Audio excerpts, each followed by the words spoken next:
Johannesburg.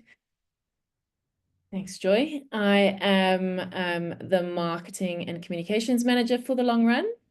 And it is my pleasure today to introduce you to Anne-Kathrin, our executive director and your host for the call.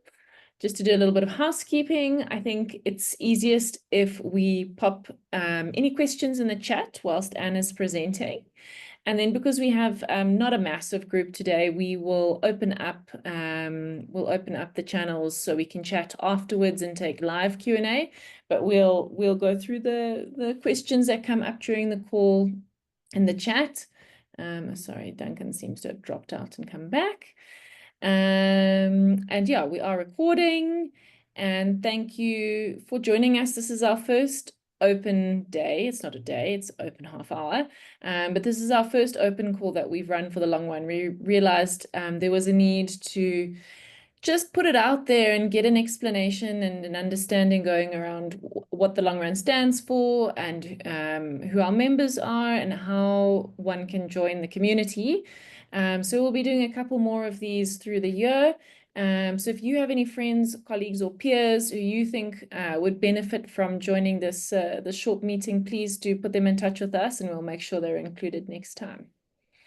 All right, Anne, do you want to pop the presentation up, and then Anne will introduce you to the rest of the team because we've got a good cohort of long run team members on the call as well. Brilliant. No, thank you so much, Rosie. And it's so nice to meet so many of you. And as Rosie said, the point of these were not to talk to hundreds. It was to make sure we just talk to some of you guys to share a little bit more about what is the long run, what do we do, where did we come from, what are some of the things that we are engaged in. So the long run is all about a community. So the organization was actually established in 2009. So we are now 16 years old. I started in January 2011. So I've been with the organization for 14 years. And it's been really a community that is more than anything an extension of my family. It's a great membership organization that is all about learning, sharing, and inspiring. And it actually was started not just by one person, but it was started by 9 properties from all around the world, because they wanted to create an organization that grows and evolves with them as their needs changes, so that there's a support system available to accelerate their sustainability journey and also have a community of like-minded business so that the journey towards sustainability isn't as lonely, but also so you can connect to others. So you can learn from each other, so we don't reinvent the wheel, but we can actually help and support each other to be the best version of ourselves. So as Rosie kindly said, we have quite a few of our team members here who joined the call today. For a long time, there were 4 of us, and we've been very fortunate to also recruit a number of our members now in the different regions, because we realized how important it is that our members are supported regionally, whether that is Asia, whether it's Latin America, Europe, or the global north, as well as South Africa. So the team that is present here and that you see on the slide is really there to support all of our members in their respective regions with being really the sustainability coach at their side, making sure we can help and support months in and months out, making sure you can brainstorm, discuss, engage, and feel supported. Then the community, as I said, we started in 2009, and it is not just a charity, but it's a community-led organization. It started with the accommodation focus from the 9 founding members. It has increased to 80 today.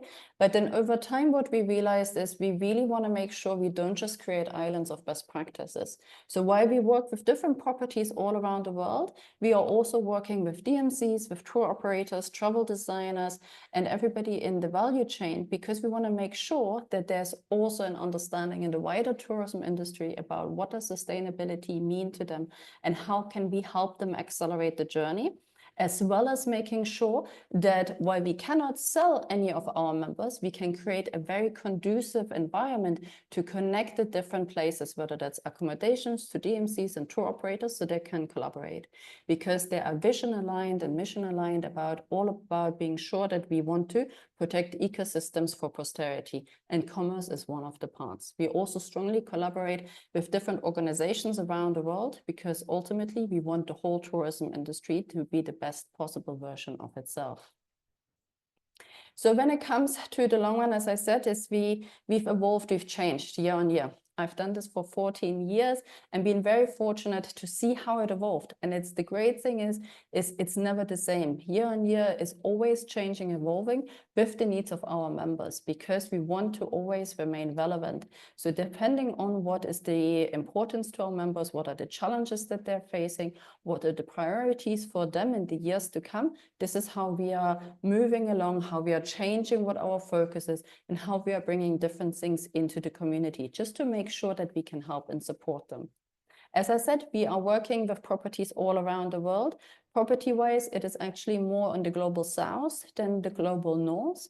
But we are thinly spread all around the world, and it's always more about the quality, trying to find the right people to add to our community rather than quantity. So we are never going to be an organization of millions. We're rather going to be a tight-knit community of those that really care and really want to collaborate to drive change. At the same time, we work with a huge variety of travel businesses, friends, strategic partners, often in the global north, to try and connect our members with each other and accelerate that ecosystem as a whole. The key being, as I said, is really we want to demonstrate that tourism can be a force for good. So the numbers that you see here is like, if you imagine that 80 of our members, of which are over 20 are travel businesses. They influence over 21 million acres and have such a massive impact. If we could help accelerate the work of even more properties, of even more travel businesses, the power that we can demonstrate that we can drive real positive change that really accelerates all of our work and makes sure that the people are benefiting from our work and the nature is protected and which we are surrounded by, then we can really drive change as an industry as a whole. So what we really do when people are part of the community, we want them to put sustainability at the heart of the organization. So when people join the long run, it's not about being perfect. It doesn't matter if people have literally started yesterday or they've done it for 40 years. Some of our members come in and they have a very strong conservation focus, or they have started it more as with a very commercial mind frame. The key is we will all have strengths. We will all have areas where maybe we could do more. Nobody is perfect. It's about thinking about where are we really good at and how can we accelerate that? And what are the things that maybe we have never thought about or never had the time or the opportunity to reflect upon to really drive change? What can we explore? What are things we haven't thought about? Or even seeing it in other contexts that actually it is possible. So let me try, even if it looks and feels differently. So the key is for us is also to look at sustainability, not just at carbon, not just as energy, water, and waste, but it's looking at all of it. So looking inside your organization and looking outside of the organization, making sure we pay equal attention to your team as well as the communities you're surrounded by. But also culture, celebrating cultural diversity, the physical cultural heritage, whether that is a property or spiritually, whether that is intangible cultural assets, is a celebration. Both contemporary and traditional has a huge driving force for actually accelerating change and trying to help people think through what that may mean for them. And obviously there's commerce. We have to have a business that is financially resilient, it is viable, and it sustains the moments in time. Because only if we have enough financial resources can we support the work in the other Cs. So it's also important for us to help people understand and look at their systems, their structures, their internal communication. Where am I going as an organization? What's the organizational development look like? What is my succession plan or progression plan maybe? So it's again being there to help people think through all of what they do. This is not about right or wrong. It is about trying to just help you accelerate on the journey. So what we are doing is we have created a standard, which is called the Global Ecosphere Retreat Standard, which underpins actually everything that we do, not just the tailored support. It is guiding everything that we do, whether it comes all the different benefits that we provide. And the standard has actually just gone through a revision as we speak, and hopefully the new version will be approved by the board next week. And we've mapped it against the SDGs, the nature-based solutions, global biodiversity framework, and many others to try and come up with a standard that is not looking at tourism, but is looking at the intersection of what is best practice of being a really purpose-driven business, but being nature-based or being at the core, we want to protect nature, ecosystems in the properties, the destinations they're sending our clients to. Those who would like to become certified can do so. For us, certification is a milestone. It is not the end of the journey. So it is not the core of what we do or what our members commit to. But we do want people to ultimately reach the level of the standard. So our goal is to create this baseline for what is. If they then get certified or not is very much up to our members. For us, it's a celebration. It's making that recognition of the incredible work that people have been doing. Also, we don't want to certify ourselves. We are way too emotionally invested in our members and supporting them so much. So we are also not doing the certification ourselves, but it is third-party verified and certified by Preferred by Nature. And it's done for a 6-year cycle with annual mini audits and so on to make sure that we always know where things stand.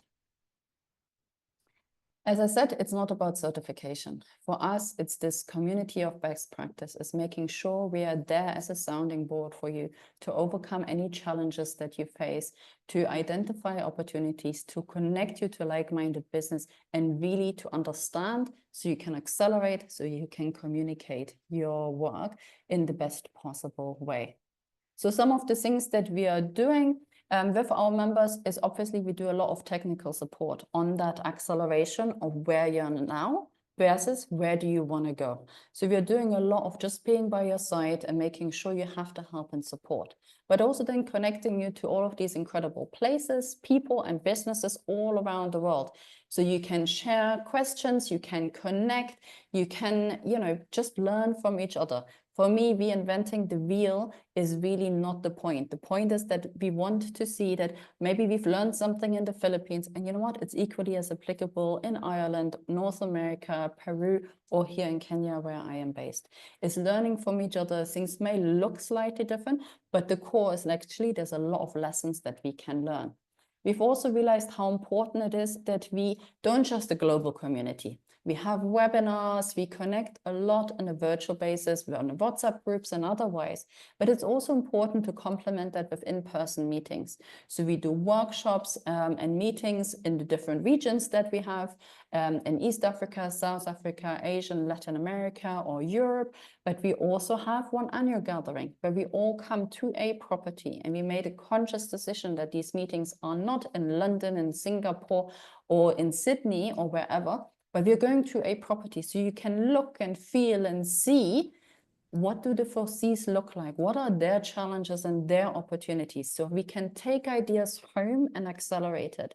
And by complementing that with webinars, with trainings online, is really trying to create this sense of a community of continuous learning, of continuous sharing, and of advancing in our sustainability journey.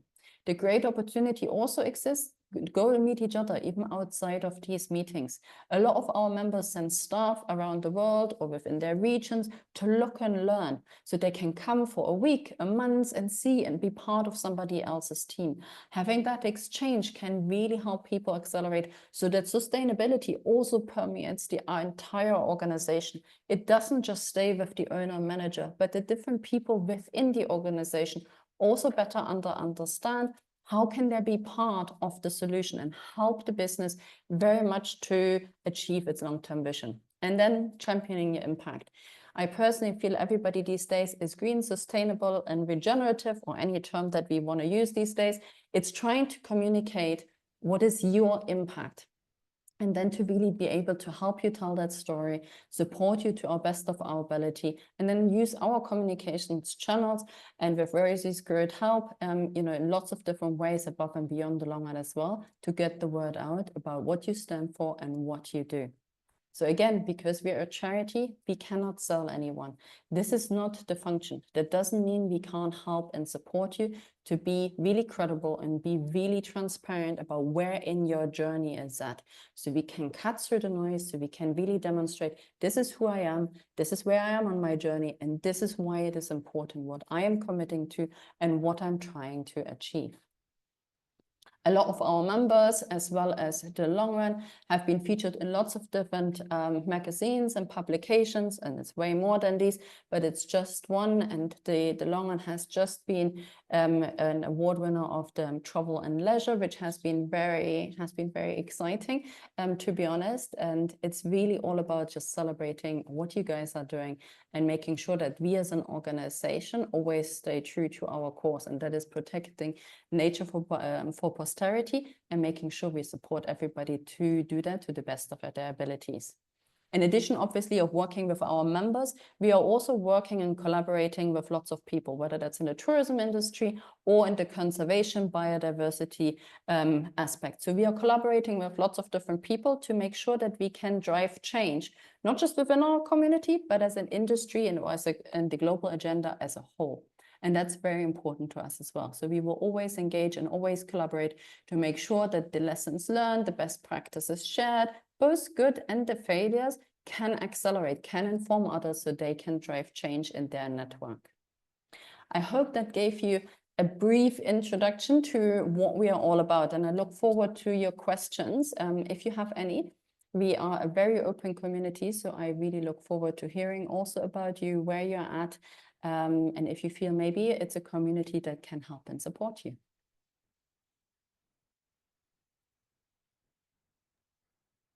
Thank you, Anne.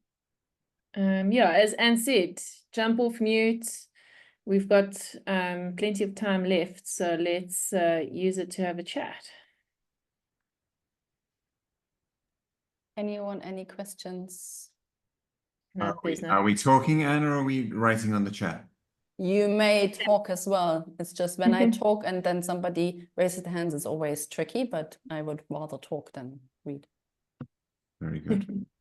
I suppose that the biggest question they were just mentioned, but what are the fees? How does the does the financial aspect work? So the fees, it's a sliding scale. So the fees were set as the community. So the members decided it should be a sliding scale because we are all in different parts of the world. We are in different parts of our journey. Some are starting out, some are very well-established organizations. Some are very small, some are very big. So they decided to link it to the total annual sales, but capping it as a minimum of 500 and a maximum of 5,000 based on 0.5% of the total sales. So we'll be somewhere in the middle, depending on where you are at. But the community felt strongly that it needs to be a band for the membership contribution to accommodate for everybody and have diversity in the network and the community. That's interesting. And how many members did you say, how many paying members are currently in the long run? We have 80. There's 80 members, including properties and travel businesses as well. So DMCs and tour operators. Yeah. So that's not a huge revenue for the long run. That's quite a small scale. It's a very nimble organization. Are you all volunteers? A lot of you volunteer? No. No, we get paid, but it is led by us. It's an organization that, if you look at it, is the members pay us and we are supporting you. So it's not a product led, it's a people led. So it's very much making sure we have the right people in our community as a team as well, who have the skills and expertise to support you. But all the membership contributions, everything goes back into the accounts, and then to be able to pay a team, to go to events, organize meetings. So it's really very much a closed loop circle to make sure that we have the resources to support you. Okay. No, well, for me, it sounded fantastic. So thank you very much. You are most welcome. Happy also, if you want to have another chat, any details, always happy to share. We are very open with everything. And also the long run is not perfect. I don't think, for me, it's always, I'm not perfect. My team is not perfect. The community is not perfect. But I think what I've learned over the last 14 years is we are trying. We just want to try to really support the businesses. And the great thing I found is we always learn. And that's why I suppose after 14 years, I'm still here, because I've never gotten bored. I still feel like we have great people we work with that I really believe in. And again, it's not about being perfect. It's just about wanting to accelerate the work that we do and trying to get some help and inspiration from others. And you were there from the beginning when it was set up? Almost. Yeah, so it started sometime in 2009, and then I started in January 2011, and I've been there since. So I've seen it grow from the original 9 to what it is today. So the organization in itself has had a huge transformation. You know, it started off being, you know, part of another organization, then we became our own NGO, registered in the UK to a charity. And it's just a continuous evolution of the organization. I think that will always continue because of the needs that our members have and how we operate. And there's a question in the chat.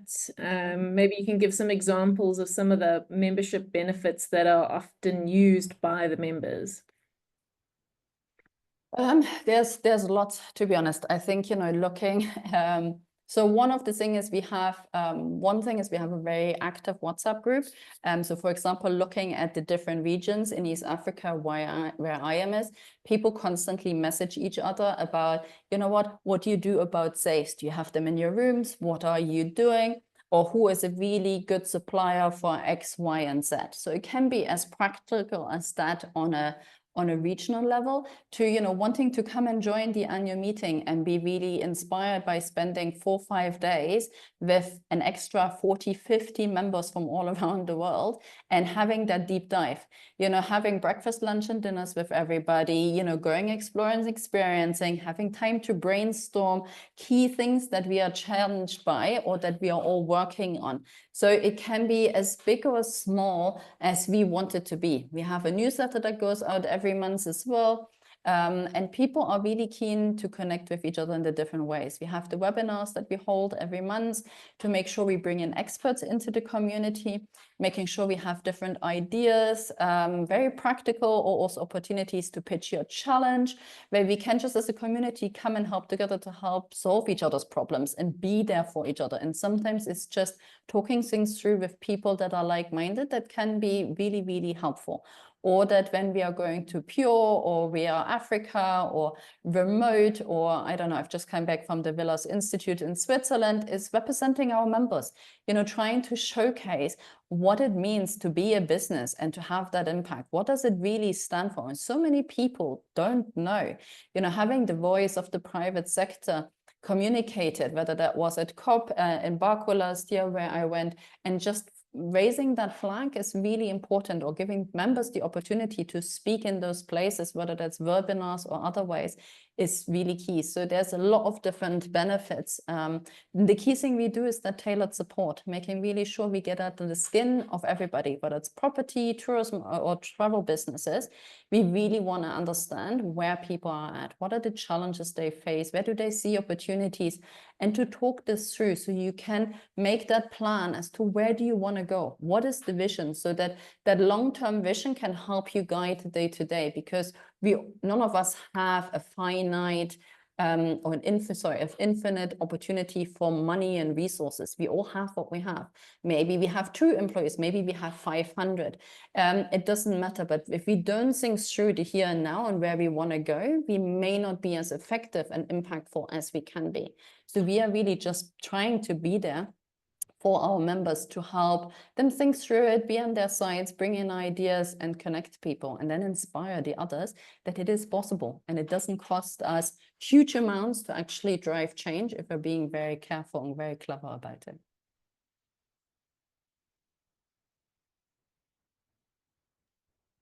Anyone else? Sorry, I didn't look at the chat. No, there are no other messages in the chat. Oh. And you mentioned sorry, this is Simon from Ireland again. You mentioned the global ecosphere retreats standard. Mm-hmm. So is that's a prerequisite to be a member? No. So the standard, just imagine it being like the 4 C's. So of conservation, community, culture, and commerce. Translated, what does that mean? So what is actually considered a community? So what are the different elements of it? And then in everything we do, in the discussions we have one-on-one, in the webinars we have, different aspects of it will always come up and be pulled out. So it's more than anything, it's our guiding framework of our engagement. And then for those who want to have a certification, some want, some, you know, don't want to, or feel like, you know, they're not ready for it, they could achieve it if they would like to. So they can become certified against it and then change and become a global ecosphere retreat, which there's currently 12 of them. but it's not the core point, isn't the certification for us. So we don't want, so people don't just come and join to be certified. They come and join to be learning, evolving, improving, accelerating their work, and then they can also be recognized for that if they would like to. But it's really the underlying framework that translates what do the 4C mean in practical terms for businesses that would be good for us to look into, to understand, and to explore together. Thank you. Thanks, Anne. Always. Anyone else curious? It's a nice opportunity whilst you've got Anne on the line to pick her brain. You can also always call or email me otherwise, or any of the team. We are always happy to have any chats and just, you know, share a little bit more. But we will make the recording also available, so you can also look at it, reach out afterwards. I know the team will send it out to everybody who's joined or who wasn't able in the end to make it. But it's really nice. So please, if you have any questions, feel free. Otherwise, we'll send you everything as well, so you can have a think about it. Tell us what you think. We're always very happy to hear, you know, all the good things, all the things of ideas, what we can change, or other things we may not have thought about, because as I said, none of us are perfect. So it's really also to hear your ideas and your perspectives.